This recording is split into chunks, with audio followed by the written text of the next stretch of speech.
వినండి ఎల్లప్పుడు తెలుగువారి గుండె చప్పుడు, వినండి ఎల్లప్పుడు తెలుగువారి గుండె చప్పుడు. Radio others, radio others.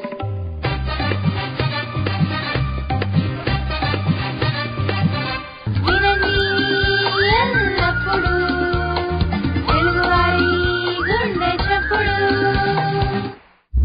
Welcome to my others, weathers and కబర్స్ ద ఏబీసీ షో. ఈ టాక్ షో ప్రత్యేకత ఏమిటంటే నేనే మీకు కాల్ చేస్తాను. ఒక అదిరిపోయే టాపిక్ అంటే ఐశ్వర్యారాయ్ సన్నబడ్డానికి ఏం చేస్తోంది లాంటి టాపిక్స్ కాకుండా నిజంగా అదిరిపోయే సబ్జెక్టులు, మనం చనిపోయిన తర్వాత మన ప్రేతాత్మలు రేడియో అదర్స్ చుట్టూ తిరుగుతూ ఉంటాయా లాంటి బెదిరిపోయే టాపిక్స్ కాకుండా మంచి బెదరగొట్టే సబ్జెక్టులు. ఇక కబుర్స్ అంటే ఒక పొట్లం కాలక్షేపం బఠానీలు తింటే ఎంత గ్యాస్ ప్రొడ్యూస్ అవుతుంది లాంటి మరీ సోది టాపిక్స్ కాకుండా కొంచెం క్యాజువల్ టాపిక్స్ అన్నమాట. మరి మా ఏబీసీ షోలో పార్టిసిపేట్ చేయాలనుకుంటుంటే మీరు ఈమెయిల్ చేయాల్సిన email callmeabc@radioadus.com. I repeat, callmeabc@radioadhurs.com. ఈమెయిల్లో మీ పేరు, మీ ఫోన్ నంబర్ తో పాటు మీ టైం జోన్ కూడా మెన్షన్ చేయడం మర్చిపోకండి. లేకపోతే అర్ధరాత్రి పూట నేను ఫోన్ చేయడం, మీరు తెప్పించడం ఎందుకులేండి, అంత రిస్క్ అవసరం లేదనుకుంటాను. మీతో ఏబీసీ షోలో మాట్లాడాలని వెయిట్ చేస్తూ మీ కవిత. హలో అండి, welcome to my others, weathers and కబూర్స్ show, the ABC show with Kavitha. So successful గా ఒక 1 వీక్ అయిపోయింది. నా జర్నీ చాలా ఇంట్రెస్టింగ్ గా సాగుతోంది. Thank you for all your support and encouragement. చాలా ఈమెయిల్స్, మంచి ఫీడ్బ్యాక్ వస్తోంది. అండ్ ఈ క్వాలిటీ మెయింటైన్ చేయడానికి తప్పకుండా ట్రై చేస్తాను నేను. చాలా మంది ఫీడ్బ్యాక్ లో ఏం రాస్తున్నారంటే వాళ్ళకి పార్టిసిపేట్ చేయాలని ఇంట్రెస్ట్ ఉంది కానీ but due to the time conflict, అంటే వాళ్ళు వర్క్ లో ఉండో లేకపోతే వేరే పని వల్ల they are not able to participate during the time అని. So we are definitely working out on that. త్వరలో I will get back to you with some kind of alternate plan. So ఇవాళ మన షోలోకి వచ్చేద్దామండి. భగవంతుడు మనకి అన్ని ఇచ్చినా కానీ చాలా మందికి చాలా కంప్లైంట్స్ ఉంటాయండి. ఎందుకో తృప్తి ఉండదు జీవితంలో. We keep complaining about so many things in life అండి. బట్ ఇవాల్టి షో అయ్యాక మన ఒపీనియన్ మార్చుకుంటామేమో అనిపిస్తుంది నాకు. ఒక టీవీ షో చూసి ఎంతో ఇన్స్పైర్ అయ్యి నేను ఇవాల్టి టాపిక్ పిక్ చేసుకున్నానండి. Challenges faced by physically challenged parents. అంటే ఏదైతే ఛాలెంజెస్ ఫేస్ చేస్తారో ఒక ఫిజికలీ ఛాలెంజ్డ్ కిడ్ ఉంటే ఆ పేరెంట్స్ ఎటువంటి ఛాలెంజెస్ ఉంటాయో దాని గురించి ఇవాళ మాట్లాడబోతున్నాను. మన భారతదేశంలో 5 to 6 crores అంటే 5 నుంచి 6 కోట్ల మంది వికలాంగులు ఉన్నారని ఒక అంచనా అండి. వీడి తలరాతి ఇంతేలే అని సరిపెట్టుకోకుండా జీవితంలో ఎదురీతలన్నీ ఫేస్ చేసే కొంతమంది పేరెంట్స్ ఉంటారు. లేదా మన రాత ఇంతే, మన ఫేట్ ఇంతే, మన డెస్టినీ ఇంతే అని తృప్తి పడిపోయి కృంగిపోయి కృషించిపోయే పేరెంట్స్ కూడా ఉంటారు. నేను ఇవాళ మన ఫస్ట్ గెస్ట్ ని పిలవబోయే ముందు మీతో ఒక స్టోరీ షేర్ చేసుకుందాం అనుకుంటున్నాను. It's not a story, it's actually real life incident. నాకు తెలిసిన ఒక ఫ్యామిలీ ఉందండి ఇండియాలో. వాళ్ళు wife and husband after they got married they had their first child and అందరి పేరెంట్స్ లాగానే they were very excited and they were very happy. But during the course of time they came to know that ఆ kid normal kid కాదు, he's born deaf అని చెప్పి, అంటే పుట్టుకతోనే ఆ అబ్బాయికి చెవిటితనం వచ్చింది అని చెప్పి దే రియలైజ్డ్. సో అందరిలాగే పాపం వాళ్ళు ఇనిషియల్ గా డిప్రెస్ అయ్యారు. బట్ ఆ తర్వాత కొంతకాలానికి తల్లి she became so bold and she was actually working at that time. ఆవిడ తన ఉద్యోగాన్ని మానేసుకుని ఈ పిల్లాడితో పాటు she actually started attending that deaf school. అంటే మీకు చాలా మంది తెలిసే ఉంటుంది, పుట్టుకతో చెవిటితనం ఉండే వాళ్ళకి యూజువల్ గా మాటలు కూడా రావు. ఎందుకంటే మనం విన్నది మనం అసిమిలేట్ చేసుకునే కదా మనం మాట్లాడతాం. సో అటువంటి పిల్లలకి యూజువల్ గా పుట్టు చెవిటితనం ఉన్న వాళ్ళు చాలా మంది మూగ వాళ్ళలాగా కూడా మారిపోతారు చాలా కేసెస్ లో. సో ఆవిడ ఆ అబ్బాయితో పాటు అదే స్కూల్ కి అటెండ్ అయ్యి ఆ అబ్బాయికి ఎటువంటి లాంగ్వేజ్ అయితే నేర్పిస్తున్నారో ఆ లాంగ్వేజ్ ఈవిడ కూడా నేర్చుకుని she went through out his career అనమాట. అబ్బాయి ఎల్కేజీ, ఫస్ట్ క్లాస్ ఇవన్నీతో పాటు ఆవిడ కూడా ఆ స్కూల్ కి వెళ్లి she picked up everything and she learned everything first to teach her kid. And finally ఆ అబ్బాయి చక్కగా he turn to be very very very smart in his studies. And అబ్బాయి ఈ రోజు ఒక మంచి డిజైనర్, గ్రాఫిక్ డిజైనర్ లాగా సెటిల్ అయ్యాడు. అండ్ అబ్బాయికి పెళ్లి చేసుకోవాల్సిన వయసు వచ్చినప్పుడు వీళ్ళు చాలా తర్జన మర్జన పడ్డారు అనమాట. ఈ అబ్బాయికి ఎటువంటి అమ్మాయిని తీసుకురావాలి, ఇలాంటి ప్రాబ్లం ఉన్న వేరే అమ్మాయిని తీసుకొస్తే మళ్ళీ ఇద్దరు పేరెంట్స్ అలా ఉంటే మళ్ళీ పుట్టబోయే పిల్లలు కానీ లేకపోతే వాళ్ళు లైఫ్ లీడ్ చేయడానికి కష్టం అవుతుందేమో అని ఆలోచించారు. లేదా మామూలు అమ్మాయిని తీసుకొస్తే అమ్మాయి మళ్ళీ సరిగ్గా అర్థం చేసుకుంటుందో లేదో అని చాలా కాలం తర్జన భర్జన పడ్డారు. కానీ బట్ ఫైనలీ వాళ్ళకి తెలిసింది ఏమిటంటే వాళ్ళ దూర బంధువుల్లో కూడా ఒక అమ్మాయి ఇటువంటి ప్రాబ్లమే ఫేస్ చేస్తోంది అని. So finally they got both the children married అనమాట. ఆ అమ్మాయి అబ్బాయి. అమ్మాయి కూడా వినలేదు, మాట్లాడలేదు. అండ్ అమ్మాయి she is running her own beauty parlour అనమాట అట్ హోమ్. వాళ్ళు ఏం చేశారంటే ఒక రెండు కుక్కల్ని వాళ్ళు తెచ్చుకున్నారు. I think they are specially train dogs. ఆ డాగ్స్ ని తీసుకొచ్చి ఇంట్లో పెట్టుకున్నారు. ఎవరన్నా వచ్చి కాలింగ్ బెల్ కొడితే they immediately run to that lady to inform that somebody is knocking the door. So అమ్మాయి వెళ్లి డోర్ ఓపెన్ చేసి she will attend to the client. So అంత చక్కగా హాయిగా మేనేజ్ చేసుకుంటున్నారు వాళ్ళ లైఫ్ ని. And today they have a kid who is quite normal. And ఇప్పుడు వాళ్ళ పేరెంట్స్ ఇద్దరిని ఆ అబ్బాయి చక్కగా గైడ్ చేస్తూ అంతా they are leading a very happy and very normal life like any other family. So వినడానికి ఈ స్టోరీ చాలా చాలా బాగుంటుంది, చాలా ఇన్స్పైరింగ్ గా ఉంటుంది. అండ్ నిజంగా అనిపిస్తుంది should we really complain about anything in our life అని చెప్పి. బట్ ఇలాంటి సుఖాంతాలు ఎంతమంది జీవితాల్లో, ఎన్ని కథల్లో జరుగుతున్నాయండి.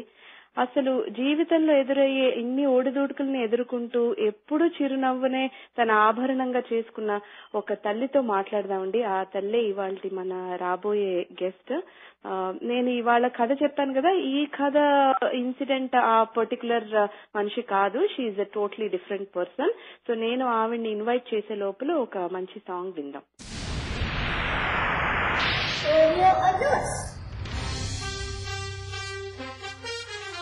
నాన్న ఎఫ్ఎంలు చాలా వస్తాయి, రేడియో సింగిల్ గా వస్తుంది.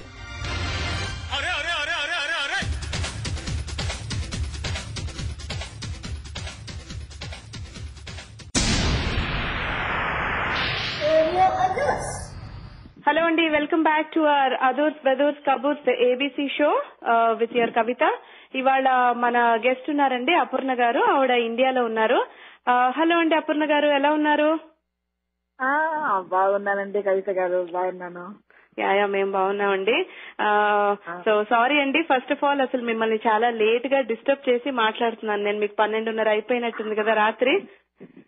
కానీ నేను మీ కాల్ కోసం ఎదురు చూస్తూ సంతోషిస్తున్నానండి. మీతో కలుసుకోవడము, మీతో కబుర్సు అదుర్సు కబుర్లు కలపాలని సంతోషంగా ఉన్నాను. థ్యాంక్స్ అండి, thank you so much. Yeah, so Aparna గారు మీకేంటి, ఎంతమంది పిల్లలు, మీరు ఎక్కడుంటారు? నాకు 2 పిల్లలండి. నేను హైదరాబాద్ లో ఉంటాను. ఒక అమ్మాయి అమెరికాలో ఉంటుంది. ఒక అబ్బాయి వాడు కాస్త పిహెచ్ అండి, అంటే ఫిజికలీ హ్యాండిక్యాప్డ్ పిల్లవాడు నాకు. వాడితో పాటుగా నేను ఇండియాలో హైదరాబాద్ లో ఉంటున్నానండి. బాగుందండి. మీరు మరోలా అనుకోకపోతే నేను కొన్ని వివరాలు అడగచ్చా మీ అబ్బాయి గురించి? ఓ తప్పకుండానండి, తప్పకుండా సంతోషంగా చెప్తాను. ఎందుకంటే మీరు ఇవాళ చెప్పబోయే విషయాలు మా శ్రోతలకి ఆదర్శం కావాలి. అండ్ చాలా ఇన్స్పైర్ అవుతారని కూడా నేను అనుకుంటున్నాను. సో మీకు ఫస్ట్ అమ్మాయి, తర్వాత అబ్బాయా? అవునండి, అమ్మాయి తర్వాత 6 ఏళ్ల తర్వాత అబ్బాయి పుట్టాడండి. వీడు చెప్పండి. అంటే కాస్త అబ్బాయి పుట్టగానే అమ్మాయి తర్వాత అబ్బాయి పుట్టాడు. బాగా సంతోషించాను కూడా. ఎందుకంటే ఇద్దరు అబ్బాయిలైనా కష్టమని కాదు, అమ్మాయి పుట్టిన తర్వాత అబ్బాయి అనగా సాధారణంగా సంతోషం ఉంటుంది కదా, ఇద్దరు ఉన్నారు అన్నట్టుగా. అవును అవును అవును అవును. సో అబ్బాయి పుట్టాక మీకు చెప్పండి తర్వాత ఎలా జరిగింది ఏంటి ఫస్ట్ ఫ్యూ ఇయర్స్ అంతా? అబ్బాయి పుట్టిన తర్వాత నార్మల్ గా పండగ వాతావరణము ఇవంతా ఉన్న తర్వాత ఒక సంవత్సరం తర్వాత ఏంటి వీడు ఇంకా అమ్మ తాత అయ్యా ఇవేమీ అంటం లేదే, అత్త తాత అంటం లేదే అని చెప్పేసి అనుకుంటూ ఉండినాను. ఈ లోపల మా మరిది కూతురు మా మరిదికి పెళ్లి కావడము, మా మరిదికి కూతురు పుట్టడము ఇది జరిగిపోయిన తర్వాత ఈ మా వాడికి ఏమో సంవత్సరంన్నర దాటింది, దానికి ఒక 8 నెలలు. ఏది చెప్పినా గబగబా తీసుకొని వచ్చేసేది. దాన్ని చూసి మావాడు ఫాలో అయిపోయేవాడు. సో కొద్దిగా అప్పుడు అనుమానం వచ్చింది, ఏంటి వీడు ఇట్లా చేస్తూ ఉన్నాడు, అది చెడి చేస్తూ ఉన్నాడు అని చెప్పేసి అనుకునే లోపల మా వారికి హైదరాబాద్ లో ఇల్లు కట్టుకోవాలి అని చెప్పేసి అంటే అప్పుడు ఆ సమయంలో మేము లక్నోలో ఉన్నాము. మా వారు బ్యాంక్ ఆఫ్ బరోడాలో పనిచేస్తారండి ఇంతకు మొత్తానికి. అక్కడికి ట్రాన్స్ఫర్ అయి వెళ్ళిపోతున్నాము. ఇంట్లో అంతా తెలుగు వాతావరణము, బయటంతా హిందీ వాతావరణము కాబట్టి బహుశా పిల్లవాడు ఏమన్నా పలకటం లేదో ఏమో అనే అనుమానం కూడా వచ్చింది. మా తోడికోడలు కన్నడ, సో ఇంట్లో తెలుగు వాతావరణం లేకుండా హిందీ కన్నడ మాట్లాడితే మాకు అర్థమయ్యేది కాదు. కామన్ భాష అనేది హిందీలో మాట్లాడుకునే వాళ్ళము. ఇది బహుశా అందుకని అమ్మ అయ్యా నాన్న ఇవేమీ అనటం లేదేమో అని ఓ చిన్న మాట మా అత్తగారితో అంటే, ఆ ఇంట్లో మగపిల్లలు కాస్త ఆలస్యంగానే వస్తుంది, నువ్వేం గాబరా పడాల్సిన అవసరం లేదు అని చెప్పేసి ధైర్యం చెప్పారు మా అత్తగారు. ఇల్లు కట్టుకోవడానికి అని చెప్పేసి హైదరాబాద్ కు అప్పుడు వెంటనే పిల్లవాడిని తీసుకొని నేను హైదరాబాద్ కు రావాల్సి వచ్చింది. వచ్చేసిన తర్వాత అక్కడ ఇల్లు కట్టుకుంటూ ఉంటే ఇంకా ఇసుక ఇటుక ఇవన్నీ తెచ్చేది ఇవన్నీ కామనే కదా. అవునవును. మా పిల్లవాడు ఇసుకలో కూర్చొని ఆడుతూ ఉంటే మేము ఉండే ఇంటి ఓనరు ఏందమ్మా పిల్లవాడిని ఇసుకలో వదిలిపెట్టేసావు, చూడు ట్రాక్టర్ వచ్చినా కూడా వాడు కదలటం లేదు అని చెప్పేసి 1-2 సార్లు హెచ్చరించాడు. నేను పెద్దగా పట్టించుకోలేదు. ఒకసారి హార్న్ వేసుకుంటూ ఒక లారీ వచ్చినా కూడా వాడు లేవకపోయేటప్పటికి ఆయనకు గాబరా వేసి నేను మళ్ళీ ఎన్నిసార్లు చెప్పినా హెచ్చరించినా పట్టించుకోలేదు అన్నట్టుగా ఒక్కసారి అమ్మా అబ్బాయిని కొద్దిగా డాక్టర్ దగ్గర తీసుకొని పోతే బాగుంటుందేమో, చెవులో ఏమన్నా గుబిలి ఇటువంటివన్నా ఏమన్నా ఉన్నాయేమో, చెవులు క్లీన్ చేయించి చూడమ్మా అని చెప్పేసి ఒక చిన్న హింట్ లాగా ఇచ్చారండి కవిత గారు. ఈయనకేంటి మా వాడు ఆడుకుంటూ ఉంటే అని చెప్పేసి ఒక రకమైన నిర్లక్ష్య భావము. అంటే చిన్న పిల్లాడే కదా వస్తాయిలే మాటలు అని మనకి అలా అనిపిస్తుంది కదా.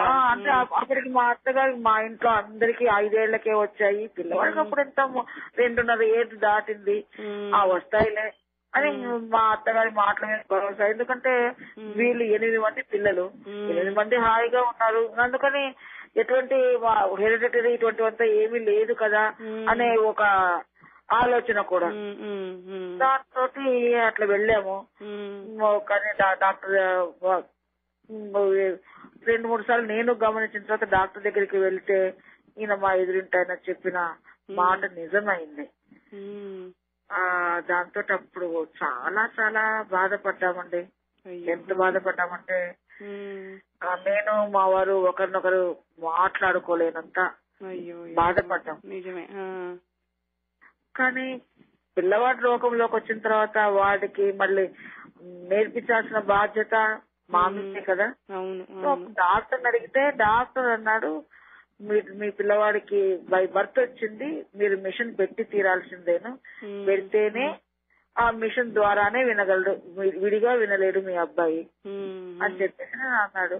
కానీ మళ్ళీ మాటలు ఎట్లా అంటే మీరు మాటలు చిన్న పిల్లవాడి కంటే ఇప్పుడే పుట్టిన పిల్లవాడికి 1-2 నెలలు 3 నెలల పిల్లగా అరే చూడు అక్కడ ఉంది, అరే పాలు తాగుతావా, ఇటువంటి అంటే 2.5 ఏళ్ల పిల్లవాళ్ళలాగా మీరు ట్రీట్ చేయకుండా చిన్న ఒక నెల రోజులు 2 నెలల పిల్లవాళ్ళలాగానే ట్రీట్ చేస్తూ ప్రతి ఒక్క మాటను 1కి 10 సార్లు మీరు చెప్తూ ఉంటే అప్పుడు మీ అబ్బాయికి అది మిషన్ పెట్టి మీరు గ్రాస్ చేయగలరండి పిల్లవాడు. ఈ మిషన్ ఏమి పెద్ద ఇది మంత్రదండం కాదు, వాడికి వినడానికి ఉపకరించే ఉపయోగకరమైన సాధనం. అది మాత్రం బాగా గుర్తు పెట్టుకోండి. మీరు పిల్లవాడికి ఎంత బాగా మీరు చెప్పగలుగుతారో, వాక్యాలు ఎంత బాగా మీ అబ్బాయి బుర్రలోకి దూర్చగలుగుతారో అప్పుడు మీ అబ్బాయి మాట చెప్తాడండి. ఒక్కటండి, ఖాళీ క్యాసెట్ ఇప్పుడు మీ అబ్బాయి మైండ్. ఖాళీ క్యాసెట్ లోకి మీరు ఏ పాట ఎక్కిస్తే ఆ పాట మీకు వినిపిస్తుంది, ఏ మాట ఎక్కిస్తే ఆ మాట వినిపిస్తుంది. మీరు గుర్తు పెట్టుకోండి. మీరు ఎంత మంచి రాగము, ఎంత మంచి పద్యాలు, ఎంత మంచి ఇవి చెప్తే అదే మీకు రెసిప్రోకల్ గా వస్తుంది అని చెప్పేసి ధైర్యం చెప్పి పంపించాడండి ఆయన. అప్పటి నుంచి ఇంకా ఇంటికి వచ్చిన తర్వాత అదే ధ్యాస, పిల్లవాడికి ఏదో ఒకటి రావాల్సిందే, మాట్లాడాల్సిందే. నేనొక్కదాన్నే కాదు, మీ ఇంటిలి పాది కష్టపడాల్సిందేనండి మీ అబ్బాయి తోటి అని చెప్పి పంపించారు డాక్టర్. సో డాక్టర్ చెప్పింది తూచా తప్పకుండా యథాతథంగా నేను ఒక్కదాన్నే కాదు, మీరు కూడా అబ్బాయితో ప్రతిసారి మాట్లాడాల్సిందేనే. మా అత్తగారిని, మావగారిని, మా వారిని, మరుదులను, మా అమ్మాయిని, వీళ్ళందరినీ అడిగితే నిజంగా చాలా చాలా కోఆపరేట్ చేశారు కవిత గారు వాళ్ళు. చాలా బాగుంది. ప్రతిసారి పిల్లవాడితోటి విసుక్కోకుండా ఇవి నీళ్లు పోసుకుందామా అంటే ఏదో ఆ రోజుకు ఒక పదం తీసుకొని, అంటే నీళ్లు అనే పదం తీసుకుంటే ఆ రోజు అందరూ వాడితోటి ఆ నీళ్లు అనే పదం వచ్చేటట్టే వాక్యాలు కానీ ఇంకోటి కానీ, నీళ్ళలో తడవద్దురా, నీళ్ళు అక్కడ బయట ఉన్నాయా, నీళ్ళలో జారి పడతావురా, ఏవో అంటే వాడికి ఆ నీళ్లు అనే పదం వినాలి అన్నట్టుగా. ఆ రకంగా ఇంటిల్లి పాది కష్టపడ్డామండి. కష్టపడ్డాము అనేది ఇష్టంగానే కష్టపడ్డాం అనుకోండి, అంటే పిల్లవాడికి రావాలి కాబట్టి వాడు ఒక్కొక్క పదము చెప్తూ ఉంటే నిజంగా ఏనుగెక్కినంత సంపద వేసిందండి మాకు. నిజమే. సో మరి మీకు ఇంట్లో ఇటువంటి మంచి వాతావరణం చక్కగా అంతా బాగుంటుంది. మీకు బయట సమాజంలో మీకు ఏమన్నా ప్రాబ్లమ్స్ ఎటువంటివి మీరు ఫేస్ చేశారంటే, అందరూ సొసైటీలో ఇంకా అంత బాగా యాక్సెప్ట్ చేయరు, ఒక్కొక్కసారి చులకన భావము, చిన్న చూపు, అలాంటి అనుభవాలు కూడా ఎదురయ్యాయా? చాలా చాలా చాలా చాలా ఎదురయ్యాయండి. నిజంగా చెప్పాలంటే అప్పుడు నేను కాస్త వయస్సులోనే ఉన్నాను, అంటే ఇప్పుడైతే 50 ఏళ్ళు, కానీ పిల్లవాడిని కన్నప్పుడు 25 ఏళ్లే కదండి. దాంతో మేము కాస్త ఎదురుగుండా ఉండేవాళ్ళు, కనుక పక్కన పోయేవాళ్ళు, అయ్యో పాపం ఈ అమ్మాయికి దమ్మంటే పిల్లవాడు పుట్టాడు, చూడు పిల్లవాడు ఎంత చక్కగా ఉన్నాడు కానీ మాటలు రావట అని చెప్పేసి అనుకుంటూ వెళ్ళేవాళ్ళు. అవి విన్నప్పుడు నాకు మనసుకు భలే కష్టంగా తోచేది కూడా. ఎవరైనా దారికి అడ్డంగా పోతుంటే ఎవరే చెవితోడా పక్కకు జరుగు, అది నిజంగా చెవితోడా అనే మాట వారికి వినిపించదు కూడా. వినిపించకపోయినా నిజంగా సమాజము ఇటువంటి వాళ్ళని చూసి తెలుసుకున్న తర్వాత జాలి ఎందుకు ఉండదో, లేకపోతే వాళ్ళు సరిదిద్దుదాము అనే అభిప్రాయం ఎందుకు ఉండదో నాకు నిజంగా అర్థం కాదండి కవిత గారు. నిజంగా అపర్ణ గారు, అసలు మీ పిల్లాడికి అవిటితనం కంటే నా ఉద్దేశంలో ఇటువంటి కమెంట్స్ పాస్ చేసే వాళ్ళు నిజంగా అవిటి వాళ్ళండి. వాళ్ళకి కళ్ళుండి చెవులుండి మాటలు అండి వచ్చి కూడా వాళ్ళు ఇలా బిహేవ్ చేస్తున్నారంటే నిజమైన అవిటితనం వాళ్ళకుంది, మీ అబ్బాయికి కాదు. అట్లా కాదులేండి, అంటే ఒక్కొక్కసారి వాళ్ళు తొందరలో ఉండి వెళ్లిపోతూ ఉంటారు కదా. ఎంత బెల్లు కొట్టినా, ఎంత అరిచినా పక్కకు జరగకపోయేటప్పుడు పిల్లవాడికి ఎక్కడ దెబ్బ తగులుతుందో అని చెప్పేసి గబుక్కున అనే మాట అనుకోవచ్చేమో, అంటే పాజిటివ్ వేగా థింక్ చేస్తే. అప్పుడు నాకు అనిపించింది, ఏమండి అంటే దాదాపు అప్పుడప్పుడే కాలనీ ఏర్పడుతుంది మాకు. మేము కట్టుకున్న ఇల్లు కొత్తగా కాలనీ ఏర్పడుతుంది, అక్కడ ఇల్లు ఉన్నాయి. సో అందరూ కాకపోయినా కాస్త 50-75% అందరు తెలిసిన వాళ్ళే. సో అట్లా ఎప్పుడైనా అన్నప్పుడు వాళ్ళ దాదాపు ప్రతి ఇంటి దగ్గరికి వెళ్ళి, ఇంటి దగ్గరికి కానీ వాళ్ళు పిల్లవాడితో కలిసి మాట్లాడడానికి వచ్చినప్పుడు సైకిల్ తోటి మాట్లాడుతూ ఉంటే, మీరు దయచేసి మా అబ్బాయి తోటి మీకు చేతనైతే మాటలతో మాట్లాడండి. మీకు మామూలుగా నాతో ఎట్లా మాట్లాడుతున్నారో మా అబ్బాయి కూడా వినగలుగుతున్నాడు, వింటాడు, విండి అర్థం చేసుకుంటాడు అనే భావంతో మాట్లాడండి. లేదు మీకు మా అబ్బాయి ఆ రకంగా కనిపించలేదు అనుకుంటే మాట్లాడకుండా వెళ్ళిపోండి. అంతే తప్పనిచ్చి సైగలు మాత్రం చెయ్యకండి అని చెప్పేసి ప్రతి ఒక్కరికి రిక్వెస్టింగ్ గా కాస్త గట్టిగానే చెప్పాను. రిక్వెస్ట్ చేస్తూ మీరు చెయ్యొద్దు అనే మాటతో చెప్పాను. దాంతో వాళ్ళు కూడా నేను ఇంకా కనిపించినప్పుడు అంతకుముందు కాస్త 1-2 సైకిల్తో చేసేవాళ్ళు. నేను చిన్నవాడి పక్కన ఉండగానే బాబు బాగున్నావా, అన్నం తిన్నావా, వెళ్తున్నావా, ఈ రకంగా మాట్లాడడం బిగించేశారు. తర్వాత డాక్టర్ మళ్ళీ అంటే వెంట మళ్ళీ డాక్టర్ కన్సల్ట్ చేస్తూ ఉంటాం కదా. వీడికి 5 ఏళ్ళు వచ్చిన తర్వాత డాక్టర్ దగ్గరికి వెళ్తే ఎట్లండి వీడికి మళ్ళీ స్కూల్లో ఇవి అని చెప్పేసానని ఆయన అడిగామన్నమాట. ఆయన మాకు ఏం సలహా చెప్పాడంటే, ఇప్పటికి మీ అబ్బాయికి నిజంగానే మీరు కష్టపడుతున్నట్టే ఉంది, కొన్ని మాటలు కాస్త క్లియర్ గానే చెప్తూ ఉన్నాడు. కాబట్టి వీళ్ళు better to go to normal school, సాధ్యమైనంత వరకు మీరు నార్మల్ స్కూల్లో వేయండి అని చెప్పేసి సలహా ఇచ్చానండి కవిత గారు. దాంతో మేము నార్మల్ స్కూల్ కే వెళ్ళామన్నమాట. మామూలు స్పెషల్ స్కూల్స్ వైపు కన్నెత్తి చూడకుండా నార్మల్ స్కూల్ వైపుకే వెళ్ళాము. అప్పుడు డాక్టర్ని అడిగాం అనమాట, అసలు నార్మల్ వీళ్ళ కోసం స్పెషల్ స్కూల్స్ మంచివి, నార్మల్ స్కూల్స్ వద్దు అని చెప్పేసి స్పెషల్ స్కూల్స్ వాటిలోనే వెయ్యండి అంటారు కదా, మీరేమో నార్మల్ స్కూల్ సజెస్ట్ చేస్తున్నారు కదా, ఎందుకంటే అంటే నార్మల్ స్కూల్లో పిల్లలు అల్లరి చేస్తారమ్మా, స్పెషల్ స్కూల్స్ లో పిల్లలు అల్లరి చెయ్యరు. మీ వాడికి అల్లరి ముఖ్యం, అంటే శబ్దాలు గ్రహించడం అనేది ముఖ్యం. కాబట్టి టీచర్లు ఉన్నంత వరకు నోరు మూసుకొని ఉంటారు, టీచర్లు అయిన తర్వాత కప్పు లేపేటట్టు మాట్లాడతారు. కాబట్టి ఆ కప్పు లేపేటట్టు మాట్లాడే స్కూల్ మీ వాడికి ఓ పెద్ద వైద్యం అమ్మా, అందుకని చెప్పేసి అక్కడికి మీరు ట్రై చేయండి అని చెప్పేసి పంపించారనమాట. Very good.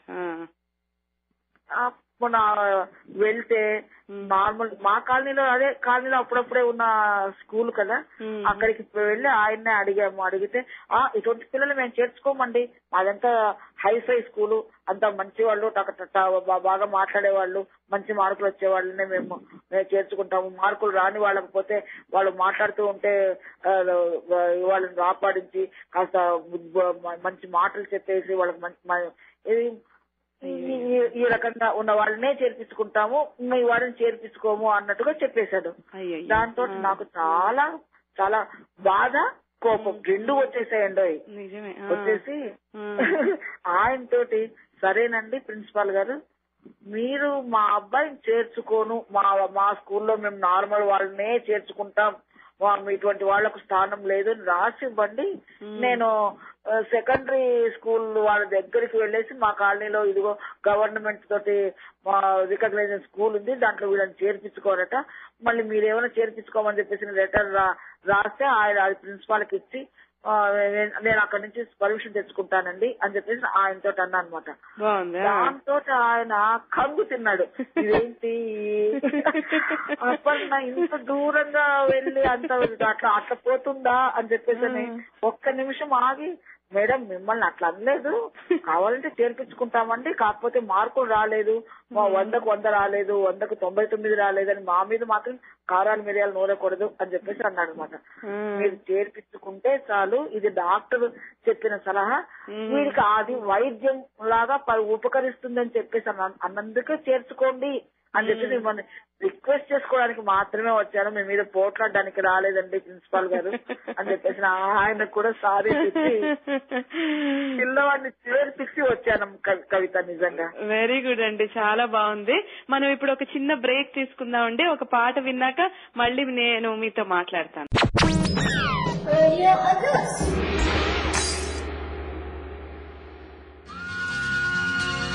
Hi, this is AVS. మీరు వింటుంది రేడియో అదర్స్. వినండి ఎల్లప్పుడు తెలుగు వారి గుండె చప్పుడు. All the best radio others.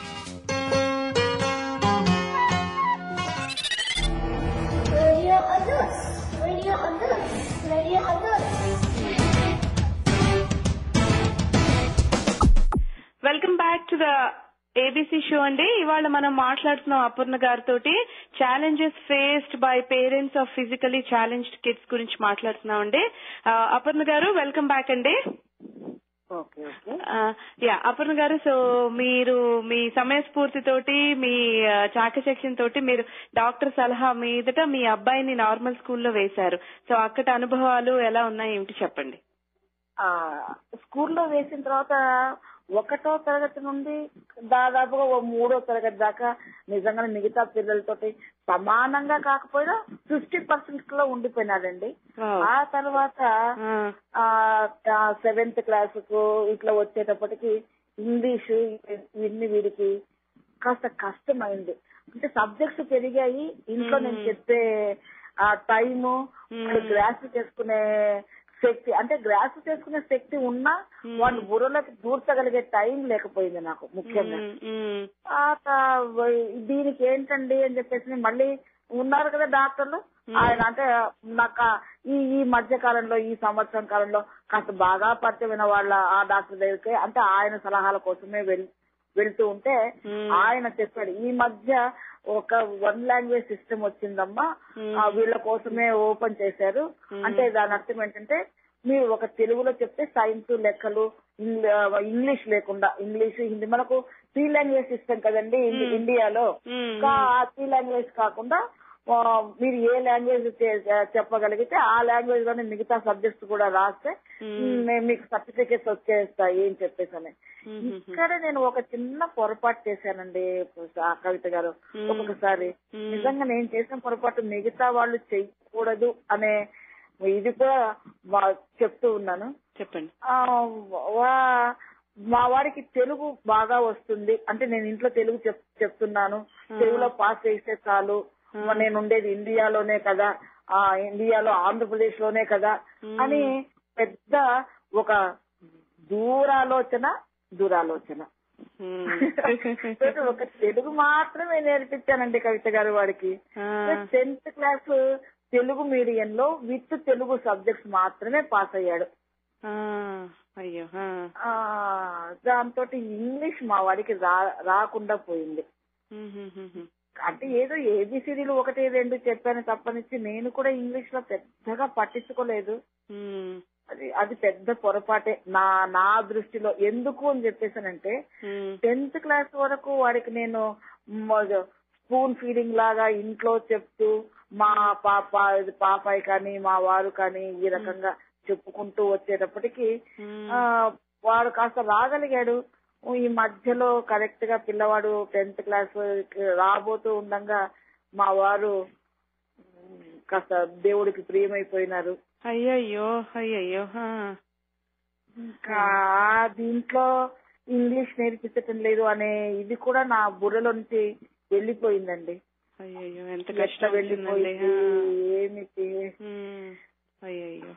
నా కోసము కాలం ఆగదు కదా. సో 10th క్లాస్ వరకు మళ్ళీ దుఃఖం దిగమింగుకుంటూ వాడిని ఇంకా ఈ పరీక్షల కోసము ప్రిపేర్ చేసి 10th క్లాస్ అయిపోయింది. ఆ తర్వాతనే నాకు అసలు కష్టం స్టార్ట్ అయింది. ఏమిటంటే ఇంకా మిగతా ఇంటర్మీడియట్ చూస్తూ ఉండగానే ఇంటర్మీడియట్ లో ఇంగ్లీష్, అమ్మా ఇంగ్లీష్ లో కాస్త ఎక్కువ చెప్తున్నారమ్మా, తెలుగు చెప్పటం లేదు అని ఇంట్లో వచ్చి చెప్పేవాడు. సరే పోనీలేదా తెలుగు మీడియంలో నీకు ఇది ఉంది అంటే అప్పటికి ఇంగ్లీష్ ఇంటర్మీడియట్ లో కూడా ఈ 1 లాంగ్వేజ్ సిస్టమ్ ఇటువంటి వాళ్ళకు కంటిన్యూ అవుతూ ఉంది అనమాట. సో అది కూడా తెలుగు మీడియంలోని పాస్ అయిపోయాడు 2 సంవత్సరాలు. అది నెక్స్ట్ డిప్లొమాలో చేర్పించానండి పిల్లవాడిని. ఆ డిప్లొమా కర్ణాటకలో ఉంది. కర్ణాటక మన లాంగ్వేజ్ కాదు, కన్నడ లాంగ్వేజ్, అది కామన్ లాంగ్వేజ్, ఇంగ్లీష్ కావాల్సి వచ్చింది. అంటే మిగతా ఈ సబ్జెక్టులన్నీ కూడా వాడు ఇంగ్లీష్ లోనే పాస్ కావాల్సి వచ్చింది. అయ్యో. అప్పుడు నేను చేసిన పెద్ద పొరపాటు నాకు మైండ్ లోకి అప్పుడు స్ట్రైక్ అయింది. అనవసరంగా పిల్లవాడికి కనీసం 1 లాంగ్వేజ్ సిస్టమ్ ఉన్నా సరే ఇంట్లో కూర్చోబెట్టుకొని తెలుగుతో సైమల్టేనియస్ గా ఇంగ్లీష్ చెప్పి ఉంటే ఇప్పుడు నాకు ఈ కష్టం వచ్చిండేది కాదే అని చెప్పేసి అనుకుని అయినా అధైర్య పడలేదు. పిల్లవాడిని వాళ్ళు కూడా ఏది మైసూర్లో ఉండే వాళ్ళు కూడా ఒక్క క్లాస్ ఇంగ్లీష్ నేర్పించాలంటే ఈ ఈ నేర్పించకపోవడం అనేది నా ఒక్క దాంతే కాదుక ఏ స్టేట్ లో వాళ్ళు వాళ్ళ ఇప్పుడు మద్రాస్ తీసుకున్నా చెన్నై కేరళ తీసుకున్నా వాళ్ళ భాషల్లో పాస్ అయిన వాళ్ళే అక్కడికి వచ్చారు. ఈ కాలేజ్ ఏంటంటే కేవలం ఫిజికలీ ఛాలెంజ్డ్ వాళ్లకు డిప్లొమో ఇచ్చే డిప్లొమోలో అంటే electronics and communications, computers, civil ఇవి నేర్పించే కాలేజ్ అన్నమాట. అక్కడక్కడి నుంచి వచ్చిన వాళ్ళు కూడా అందరికి కామన్ గా కూర్చోబెట్టి ఇంగ్లీష్ నేర్పించారండి కాలేజీ వాళ్ళు. దాంతో నేను ఇంకా హైదరాబాద్ లో ఉండకుండా వాడికి ఇంకా తెలుగు ఎట్లా నేర్పించాలనో ఇంగ్లీష్ కూడా అదే రకంగా నేర్పించాలనే పట్టుదలతోటి వాడి దగ్గర అక్కడే ఉంటూ నన్ను ఎక్కువ రోజులేమి హాస్టల్లో ఉంచుకోరు కదా వాళ్ళు. అవును. మరి మీకు ఒక అమ్మాయి ఉంది కదా, మరి ఆ అమ్మాయిని ఎవరు చూసుకునేవాళ్ళు హైదరాబాద్ లో? హైదరాబాద్ లో అప్పుడు కరెక్ట్ గా మా వారు చనిపోగానే మా అమ్మాయికి ఒక మంచి సంబంధం వచ్చిందండి. అంటే ఆడపిల్లకు భర్త నాన్న చనిపోయిన సంవత్సరంలోనే పెళ్లి చేసేస్తే కూతురికి పెళ్లి చేసిన ఫలితం ఆయనకు దక్కుతుంది అని చెప్పేసి మన వాళ్ళు పెద్దవాళ్ళు చెప్తున్నారు. ఆ రకంగా మా అమ్మాయికి అప్పుడే పెళ్లి చేసేసి పంపించేశాను. ఆ అమ్మాయి సుఖంగా ఉంది. అక్కడే అవి అందుకని కొద్దిగా నాకు టైం వచ్చింది. నేను ఒక్కదాన్నే ఉండడము. ఈ లోపల మా అత్తగారు మామగారు కూడా వెళ్లిపోయారు. పూర్తి ఒంటరి దాన్ని. ఈ ఒంటరి దాన్ని ఒక వరంగా తీసుకొని నేను మైసూర్లో ఉంటూ వాడికి ఈ ఇంగ్లీష్ చెప్పిస్తూ దాన్ని డిప్లొమాను పాస్ చేయించానండి. అది నేను చేసిన. వెరీ గుడ్ అండి, వెరీ గుడ్. అసలు మీరు మామూలుగా మాతృదేవ భవ అంటారు, ఎక్కడో ప్రత్యక్షంగా వేరే దేవతల్ని పూజించక్కర్లేదేమో. అసలు మీరు చేసిన దానికి అసలు నాకు అసలు ప్రత్యక్షంగా ఒక దేవతలా అనిపిస్తున్నారు. చెప్పండి. అయ్యో అదే కాదండి, పిల్లలను లోకంగా తీసుకొని వచ్చిన తర్వాత వాళ్ళ బాధ్యతలను కూడా మనం మొయ్యాలిగా. ఇదే అంటారే, ఆలికి అన్నం పెడితే ఊరికి ఉపకారమా అని నా కొడుకు నేను చెప్పుకుంటే నేను దేవత ఎక్కడ అయ్యానండి మీరు మరీను. లేదులేండి, ఎంతమంది తల్లిదండ్రులు ఇంతగా ఇలా పాటుపడి ఇలా చేస్తున్నారు చెప్పండి. అసలు అంటే భగవంతుడు ఏదో లోపం ఇచ్చాడు, సో ఆ లోపాన్ని మీరు అయ్యో ఇది నా కర్మ, నా తలరాత అని మీరు సరిపెట్టుకోకుండా మీరు మీ అబ్బాయి కోసం మీరు ఇంత స్ట్రగుల్ అయ్యి మొత్తానికి పాలిటెక్నిక్ పాస్ చేశారు. అందులో మీ కృషి ఎక్కువ ఉంది కదా. సో వెరీ గుడ్ అండి. నా కృషి కాదండి, మా ఇంటిల్లిపాది కృషి ఉంది అని చెప్పేసి చెప్పాలంటే కవిత గారు. నిజం ఈ విషయంలో నిజంగా నేను అదృష్టవంతురాలనే. ఎందుకంటే అందరూ ఇదేంటి నువ్వు కంటే కన్నావు, ఇటువంటి పిల్లవాడికి నువ్వే చెప్పుకో అని చెప్పేసి అనేది కాకుండా ప్రతి ఒక్కరూ పాలు పంచుకున్నారండి. పిల్లవాడికి వాళ్ళ దగ్గర నుంచి అమ్మ వాక్యాలు చెప్పేంత వరకు ప్రతి ఒక్క మా ఇంటి వాళ్లే కాదు, అంటే నేను చెప్పిన మా ఇంటి వాళ్ళు, పక్కింటి వాళ్ళు, కాస్త నాకు స్కూల్లో వాళ్ళు, ముఖ్యంగా తెలుగు మీడియంలో మా ప్రిన్సిపాల్ కూడా కాస్త అట్లా చెప్పిన తర్వాత వీడు మాట్లాడుతూ ఉంటే అతనికి కూడా బాగా సంతోషం వేసేసి అన్నాడు అనమాట, నిజమేనండి అపర్ణ గారు, మేము ఏదో అనుకున్నాం, మేము కూడా మా సాధ్యమైనంత వరకు మీ వాడికి మేము చిన్న చిన్న వాక్యాలు ఇంట్లో ప్రాక్టీస్ చేయడానికి ఇస్తాము అని చెప్పేసి వాళ్ళు ఇచ్చిన ధైర్యము. Very good. నా ఒక్కటే కాదండి, ఎవరు ఎంత చేసినా మీరు చేసింది మాత్రం చాలా చాలా అభినందనీయం అండి. సో తర్వాత చెప్పండి, ఇప్పుడు సో పాలిటెక్నిక్ అయిపోయిందా మీ అబ్బాయికి? పాలిటెక్నిక్ అయిపోయిన తర్వాత ఇంకా ముందుకు చదువుతావరా అని చెప్పేసి అడిగాను. అయినా నాకు మనసులో ఎక్కడో భయంగా కూడా ఉంది. ఇంకా ఈ ఇంగ్లీష్ మీడియం, మావాడి ఇంగ్లీష్ ఎటువంటి ఇంగ్లీషు, బటర్ ఇంగ్లీషు. తెలుగు బాగా నేర్పించాను కాబట్టి నేను అన్నము తింటాను అని చెప్పేసి అనేది యాజ్ ఇట్ ఈజీగా ఐ ఫుడ్ ఈట్ అని చెప్పేసి ఆ లెవెల్ కు అదే కరెక్ట్ అమ్మా, నువ్వు చెప్పింది తప్పు అని చెప్పేసి కూడా తిరిగినట్టున్నాను అనేవాడు. సో వాడికి భాషా జ్ఞానం నేర్పించి నాన్న తెలుగులో కర్త కర్మ క్రియ, ఇంగ్లీష్ లో ఈ రకంగా ఉంటుంది అని ఇంకా పోయే కొద్దీ డిప్లొమా పాస్ అయిన తర్వాత దానికి సంబంధించిన డిగ్రీ కానీ లేకపోతే ఇంజనీరింగ్ కానీ నేర్పించాలంటే ఈ ఇంగ్లీష్ ఇంక పనికిరాదు. అట్లని చెప్పేసి వాడిని వెనక్కు లాగుదామా, వాడికై వాడే చెప్దామా, నేను చదవద్దురా అని చెప్దామా అంటే తల్లిగా చదువు వద్దు అని చెప్పలేకపోయాను. కాకపోతే వాడే అన్నాడు, అమ్మ నేను ఇంకిప్పుడు నాకు ఇంగ్లీష్ కష్టంగా ఉంది కాబట్టి నేను నేర్చుకోనమ్మా, ఇప్పుడు ఉద్యోగానికి నాకు ట్రయల్స్ వేసుకుంటాను నేను అని. అప్పటికే పిల్లవాడికి 23 ఏళ్ళు వచ్చేసాయి, వాడికి లోకజ్ఞానం తెలుస్తూ ఉంది. నా ఏజ్ వాడిలో అంటే ఇప్పుడు ఈ డిప్లొమా ఇవి ఇంటర్మీడియట్ పాస్ కావడానికి దక్క మొక్కీలు తింటూ దాని పీరియడ్ 2 ఏళ్ళైనా మా వాడు కాస్త 6 ఏళ్ల వరకు లాగి ఇంతకు మొత్తానికి డిగ్రీ అయితే తెచ్చుకున్నాడు. అంటే ఇప్పుడు మీ వారు బ్యాంక్ లో పనిచేసే వాళ్ళు ముందు లక్నోలో, ఆయన చనిపోయిన తర్వాత మరి మీ అబ్బాయికి వాళ్ళు ఎటువంటి హెల్ప్ ఏమీ లేదా గవర్నమెంట్ దగ్గర నుంచి కానీ బ్యాంక్ వాళ్ళు గాని? అప్పుడు 10th క్లాస్ పాస్ కాగానే అడిగానండి, ఎందుకు మా వారు పోగానే నాకు ఆఫర్ చేశారు. నాకు ఆఫర్ చేసిన తర్వాత వాళ్ళ ఉద్దేశంతో మీరు పోగొట్టుకుంటే కష్టము అని చెప్పేసి, సో అప్పుడు మా అబ్బాయి ఇంకా 10th క్లాస్ కి వచ్చున్నాడు. పాస్ అయితే కానీ ఈ క్లర్క్ ఉద్యోగము అనే అంటే వాడు 18 ఇయర్స్ రాలేదు, ఎలిజిబిలిటీ లేదని చెప్పేసి అన్నారు. నేను అప్లై చేశాను కానీ నాకు రాలేదు. ఎప్పుడైతే 10th క్లాస్ పాస్ అయ్యాడో పిల్లవాడు వెంటనే నాకు వద్దు అని చెప్పేసి మా బ్యాంక్ వాళ్లకు రాసేసి మా అబ్బాయికి ఇవ్వండి అని చెప్పేసి అన్నాను. కానీ అక్కడ దురదృష్టం వెంటాడింది.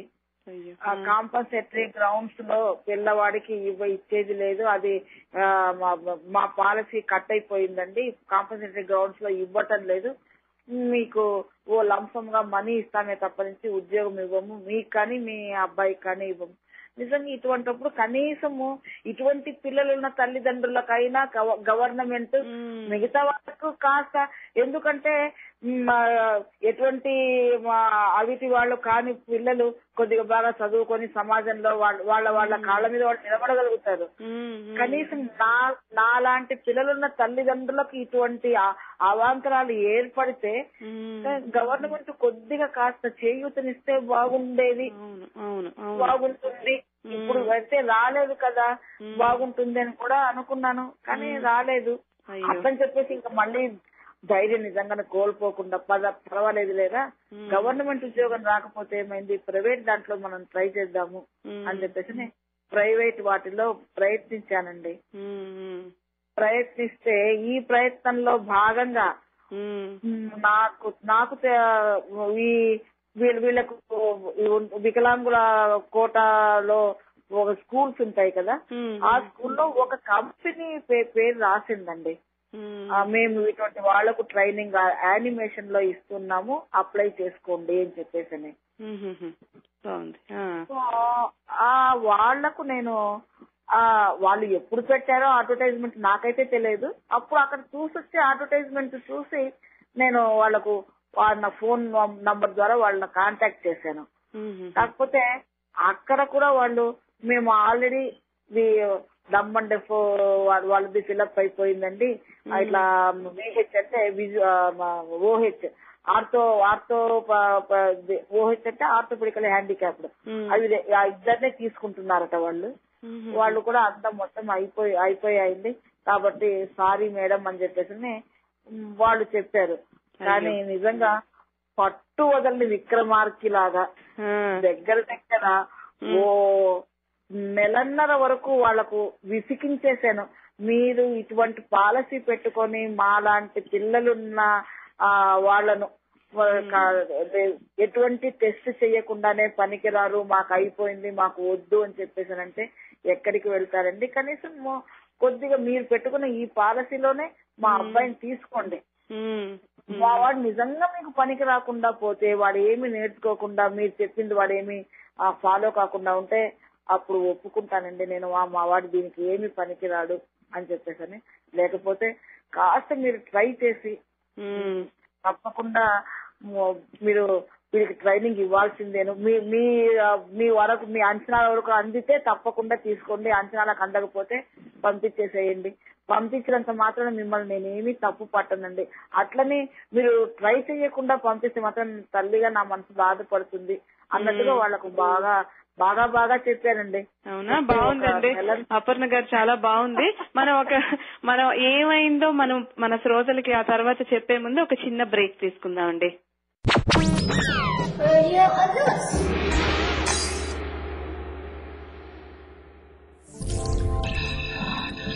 పొరిగింటి మీనాక్షమ్మను చూసారా, వాళ్ళ ఆయన చేసే ముద్దు ముచ్చట విన్నారా? Hi, this is Geetanjali. మీరు ఇప్పుడు రేడియో అదర్స్ వింటున్నారు. Really radio others is super. వినండి ఎల్లప్పుడూ తెలుగు వారి గుండె చప్పుడు. I wish all the best to radio others.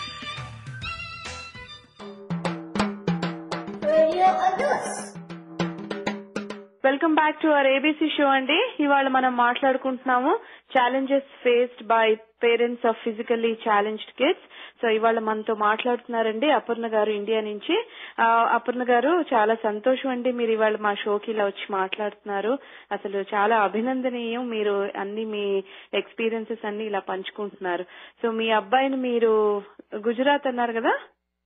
అవునండి, గుజరాత్ లో స్పెషల్ ఆ ఫెసిలిటీకి మీరు పంపిస్తే వాళ్ళు రిజెక్ట్ చేశారని చెప్పారు. సో మీరు అయినా పట్టువదలని విక్రమార్కుని లాగా మీరు వాళ్ళతో ఇంకా కమ్యూనికేషన్ సాగించారు. సో ఏమైంది చెప్పండి. సాగించిన తర్వాత నిజంగా ఆయన కుల్వంత్ సింగ్ ఆయన బ్రార్ అనుకుంటానండి. ఆయన రిటైర్డ్ మేజర్ జనరల్ అండి ఆయన.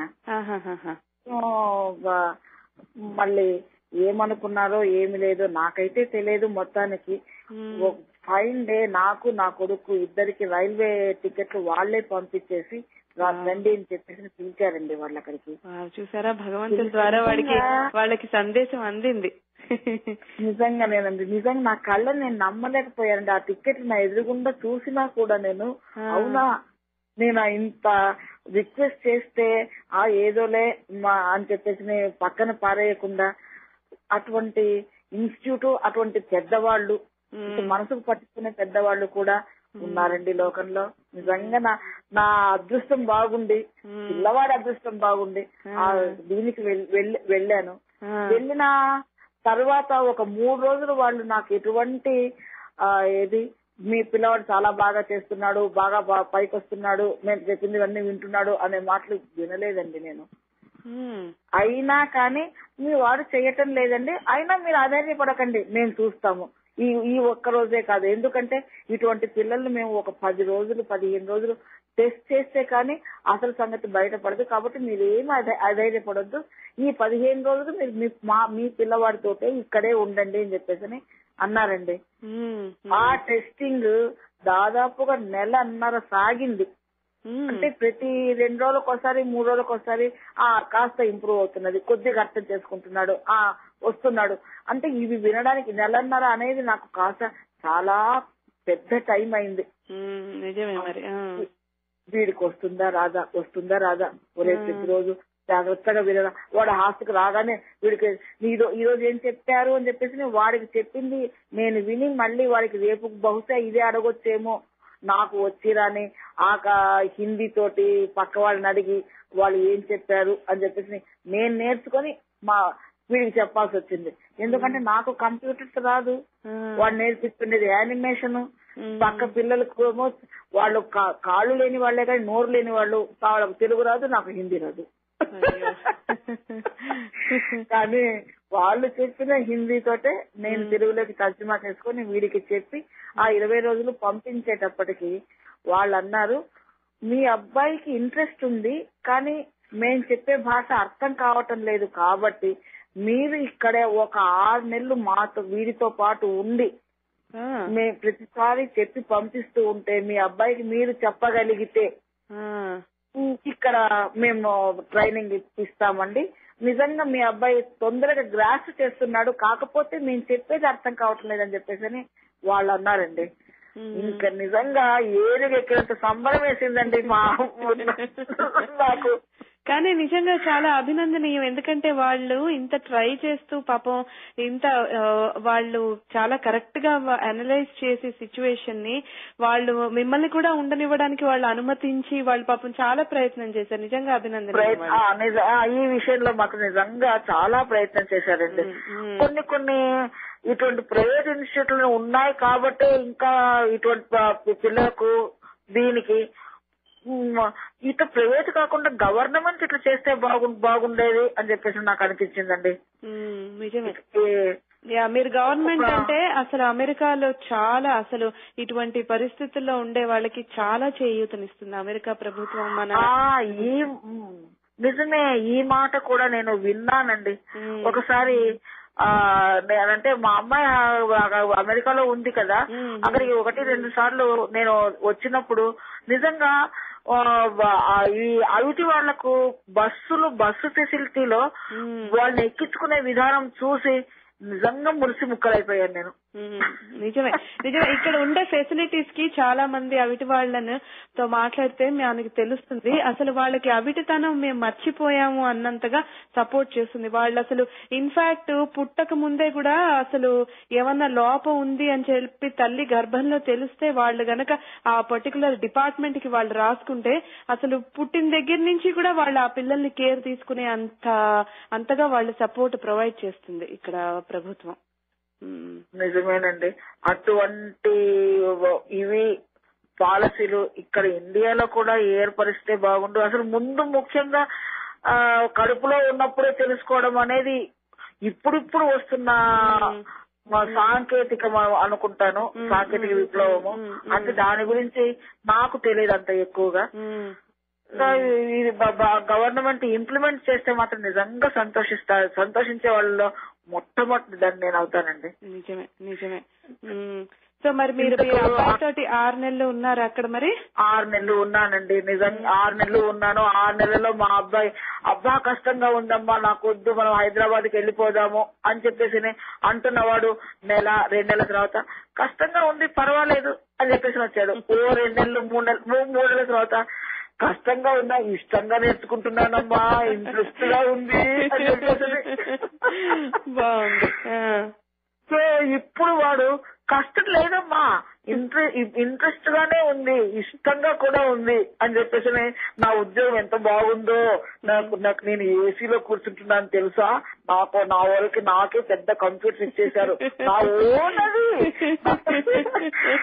నాకు పాస్వర్డ్ నాకే, అంటే ప్రతిరోజు ఏదో ఒకటి పాస్వర్డ్ నేను ఓపెన్ చేస్తేనే కంప్యూటర్ ఓపెన్ చేసుకుంటుంది తెలుసా అని చెప్పేసి ఇన్ని కబుర్లు చెప్తూ ఉంటే నిజంగా ఏ తల్లి ఆనందించదండి. నిజమే అండి. మీరు పడ్డ శ్రమకి కష్టానికి అంతా ఈ రోజు ఫలితం చూస్తుంటే వింటుంటేనే నాకే చాలా సంతోషంగా ఉంది. అలా అటువంటిది మీకెలా అనిపిస్తుందో నేను ఊహించగలను. సో కదా, ఈ సంతోషంతో పాటు ఇంకా ఇంకొక సంతోషకరమైన విషయం చెప్పేదాన్ని నేను. చెప్పండి. మా అబ్బాయికి పెళ్లి కుదిరిందండి. వావ్, కంగ్రాచులేషన్స్ అండి, కంగ్రాచులేషన్స్. చాలా సంతోషంగా ఉంది. Very good. చెప్పండి, అమ్మాయి ఎక్కడ ఉంటుంది, ఏమిటి? ఎట్లా తెలుసా, అమ్మాయికి మా అబ్బాయి సంబంధం తెలిసిన వాళ్ళ ద్వారా, అంటే మా అబ్బాయిని ఒక 6 ఏళ్ల నుంచి చూసిన ఆయన వాళ్ళ నాన్నతోటి పోట్లాడి వాళ్ళ అంటే దూరపు చెల్లెలకి, ఆయనకు చెల్లెలు వరుస అవుతుంది, ఆయన చెప్తే ఆ అమ్మాయికి ఆల్రెడీ 4 సంబంధాలు వచ్చి ఉన్నాయట. ఈ మా వాడి సంబంధం కూడా వెళ్లి చూసిన తర్వాత, మా అబ్బాయి ఫోటో చూసిన తర్వాత, ముందు వాళ్ళ అన్నయ్య చెప్పిన మాటలను బట్టి సరే అన్నది. తర్వాత మా అబ్బాయిని చూసిన తర్వాత మా అమ్మాయి చెప్పిన మాట ఏంటి తెలుసా, ఇవి భాస్కర్ గారి వద్దు అంటే నేను వేరే సంబంధం చేసుకుంటాను, లేదు అంటే నాకు భాస్కర్ గారు బాగా నచ్చారు, ఆయన మాటలు నాకు బాగా అర్థమవుతున్నాయి, ఈయన కష్టపడి పైకి వచ్చిన విధానం చాలా బాగా నచ్చింది అని చెప్పేసి తను స్వయంగా చెప్పిందండి నాకు. చూసారా మరి భగవంతుడు ఉన్నాడు అని మనకి ఇలాంటివి వింటున్నప్పుడు మనకి మరీ దృఢపడుతూ ఉంటుంది మన నమ్మకం. నిజంగా చాలా చాలా సంతోషం. సో మరి ఏమిటి, ఎప్పుడు పెళ్లి? వచ్చే ఈ వచ్చే నెల పిల్లవాడికి నిశ్చితార్థం చేస్తూ ఉన్నాను. డిసెంబర్ లో పెళ్లి చేస్తూ ఉన్నానండి. Very good. డిసెంబర్ లో ఒక ఇంటి వాడు అవుతూ బాధ్యత గల బాధ్యత గల కొడుకులాగా వాడు ఎదుగుతూ ఉంటాడు. చాలా సంతోషం అండి. చాలా తప్పకుండా మీ ఆశలన్నీ నెరవేరుతాయి. మీరు ఇంత కష్టపడి మీరు అసలు ఏ కన్న తల్లి శ్రమ పడనంతగా మీరు ఇంత చేశారు. సో తప్పకుండా మీ కృషి అంతా ఫలిస్తుంది. పైనుంచి ఆ భగవంతుడు, మీ వారు అందరూ కలిసి మీకు చక్కటి కోడల్నిచ్చి మీరు చక్కగా మళ్ళీ మనవలు మనవరాళ్ళతోటి మీ ఇల్లు తప్పకుండా కళకళలాడుతుందండి. చాలా చాలా నిజంగా చాలా సంతోషం అండి. అప్పన్న గారు చాలా చక్కగా చెప్పారు. ఇవాళ మీ కథ వింటే ఎవరికైనా సరే నిజంగా they will be definitely moved and ప్రతి వాళ్ళు అసలు చాలా ఆదర్శప్రాయంగా తీసుకుంటారు మీ కథని. అసలు ఇలా కూడా ఉంటుందా, ఒక తల్లి ఒక బిడ్డ కోసం ఇంత శ్రమ ఇలా చేసి, నిజంగా చాలా సంతోషంగా ఉంది ఇవాళ మీతో మాట్లాడి. ఇలా మీరు అసలు first of all thank you so much మా షోకి వచ్చి మీరు ఎన్ని చక్కగా మీ ఎక్స్పీరియన్సెస్ అన్ని చెప్పారు ఇవాళ. మీతో ఈ విషయాలు పంచుకోవడము, నేను మళ్ళీ నేను నా పిల్లవాడిని పెంచుకుంటున్న వెనక్కు రోజులకు వెళ్లిపోవడము నిజంగా నాకు చాలా సంతోషంగా ఉంది. ఇటువంటి పిల్లలున్న తల్లిదండ్రులు వాళ్ళు అయ్యో పిల్లవాడు ఇట్లా పుట్టాడే, అయ్యో పిల్ల ఇట్లా పుట్టిందే అని చెప్పేసి అనే న్యూనతా భావానికి పోకుండా వాళ్ళు వాళ్ళ పిల్లలను కూడా సమాజంలో వీళ్ళు కూడా పని చెయ్యదగ్గ వాళ్ళే, సమాజానికి ఉపయోగపడే వాళ్ళే, వీళ్ళు మనకు బరువు కాదు అని చెప్పేసి పెంచితే నిజంగా వాళ్ళను సక్రమైన దారిలో చూపించిన వాళ్ళం అవుతామండి. నిజమే. అండ్ సమాజంలో ఉండే మిగతా వాళ్ళు కూడా వాళ్ళు అటువంటి వాళ్ళని మనం చిన్న చూపు చూడకుండా వీళ్ళు కూడా మనలాగే మామూలుగానే పుట్టారు అండ్ మనతో ఈక్వల్ అని చెప్పి మనం కూడా అటువంటి భావంతో మెలుగుతే ఐ థింక్ డెఫినెట్లీ మన ఇండియా కూడా వేరే దేశాలతోటి ఈ విషయంలో మనం వెనకబడి ఉండం. అదే వెనకబడి ఉండకుండా ఇట్లా ప్రయత్నిస్తే మాత్రము ఇండియా ముందుకు వెళ్తుంది. డెఫినెట్ గా తల్లిదండ్రులు కూడా పిల్లలకు ఆ రకంగా చేయిస్తే చాలా బాగుంటుందండి. అది నా ఉద్దేశము. డెఫినెట్ గా అండి. Thank you so much Aparna గారు. మీతో మాట్లాడిన ఈ అనుభవం తప్పకుండా మరపు రానిది. మీ అబ్బాయి సంతోషంగా సుఖంగా మీరందరూ హ్యాపీగా ఉండాలని నేనే కాదు మా రేడియో అదర్స్ తరఫున కూడా మేమందరం కోరుకుంటున్నామండి. థ్యాంక్ యూ సో మచ్ అండి. ఉంటాను. నమస్తే అండి. సో విన్నారు కదండి, ఇవాళ మనతోటి అపర్ణ గారు చాలా చక్కగా మాట్లాడారు ఆవిడ అనుభవాలు అవన్నీ. సో ఒక తల్లి ధైర్యంగా నిలబడితే అసలు మనకి ఎదురు లేదు అని చెప్పి ఆవిడ జీవితానుభవం నుంచి మనం నేర్చుకోవాలి. సో ఇవాల్టి షో మనం ఇక్కడితో ఎండ్ చేద్దామండి. And tomorrow I'm going to get back to you with one more interesting topic అండి. అమెరికా వచ్చిన తొలి రోజుల్లో అనుభవాలు పంచుకోవడానికి రేపు మనతో మళ్ళీ వేరే గెస్ట్లు వచ్చి మాట్లాడతారు. సో అప్పటిదాకా సెలవండి. And one more thing before I close the show, మీరు ఈ షోలో పార్టిసిపేట్ చేయాలనుకుంటుంటే కాల్ మీ abc@radioathers.com కి ఈమెయిల్ పంపించండి. అలాగే మీరు మీ ఫీడ్బ్యాక్ షేర్ చేసుకోవాలి. మీ సలహాలు మీ సూచనలు కూడా మాకు ఎంతో అవసరం. సో అవి కూడా మీరు ఇదే ఈమెయిల్ ఐడికి పంపించవచ్చు. Till then see you tomorrow అండి. బాయ్.